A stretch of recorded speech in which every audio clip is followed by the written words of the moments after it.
معزز ناظرین السلام علیکم۔ ناظرین، اسلامی نظریاتی کونسل کے چیئرمین علامہ ڈاکٹر راغب حسین نعیمی نے سال 2026 کے رمضان المبارک کے لیے صدقہ فطر یعنی فطرانہ اور فدیہ صوم کا نصاب جاری کر دیا ہے۔ نصاب جاننے سے پہلے یہ سمجھ لیں کہ فطرانہ، جسے صدقہ فطر بھی کہا جاتا ہے، ہر صاحب استطاعت مسلمان مرد عورت بڑے اور چھوٹے پر لازم ہے، اور فدیہ اس مسلمان پر لازم ہوتا ہے جو بیماری یا بڑھاپے کی وجہ سے یا کسی شرعی عذر کی وجہ سے روزہ نہ رکھ سکتا ہو اور بعد میں اس کی قضا بھی نہ دے سکتا ہو۔ فطرانہ اور ایک روزے کا فدیہ یہ بالکل برابر ہوتا ہے۔ علامہ ڈاکٹر راغب حسین نعیمی کے جاری کردہ نصاب کے مطابق اس سال ایک آدمی کا فطرانہ اور ایک روزے کا فدیہ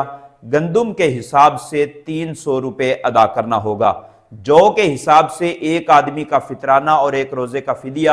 1100 روپے ادا کرنا ہوگا، کھجور کے حساب سے فی آدمی کا فطرانہ اور ایک روزے کا فدیہ 1600 روپے ادا کرنا ہوگا، کشمش کے حساب سے ایک آدمی کا فطرانہ یا ایک روزے کا فدیہ 3800 روپے ادا کرنا ہوگا، اور منقع کے حساب سے ایک آدمی کا فطرانہ یا ایک روزے کا فدیہ 5400 روپے ادا کرنا ہوگا۔ سرکاری آٹا کے حساب سے فی آدمی کا فطرانہ یا ایک روزے کا فدیہ 200 روپے ادا کرنا ہوگا۔ چیئرمین اسلامی نظریاتی کونسل کا کہنا ہے کہ صاحب استطاعت افراد کو چاہیے کہ وہ گندم پر انحصار کرنے کے بجائے اپنی مالی حیثیت کے مطابق صدقہ فطر ادا کریں تاکہ زیادہ سے زیادہ مستحقین کی مدد ہو سکے۔ علامہ ڈاکٹر راغب حسین نعیمی نے مزید بتایا ہے کہ گندم کے حساب سے 30 روزوں کا فدیہ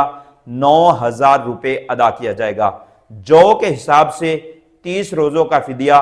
33000 روپے ادا کیا جائے گا، اور کھجور کے حساب سے 30 روزوں کا فدیہ 48000 روپے، کشمش کے حساب سے 30 روزوں کا فدیہ 1,14,000 روپے، اور منقع کے حساب سے 30 روزوں کا فدیہ 1,62,000 روپے ادا کرنا ہوگا۔ سرکاری آٹا کے حساب سے 30 روزوں کا فدیہ 6000 روپے ادا کرنا ہوگا۔ تو ناظرین، مزید اس طرح کی نیوز سے اپڈیٹ رہنے کے لیے ہمارے چینل کو سبسکرائب کر کے بیل آئیکن کو ضرور پریس کر لیں تاکہ آپ کے پاس ریگولر ویڈیو کا نوٹیفیکیشن بر وقت پہنچتا رہے۔ ملتے ہیں کسی نئی ویڈیو میں، تب تک کے لیے اللہ حافظ۔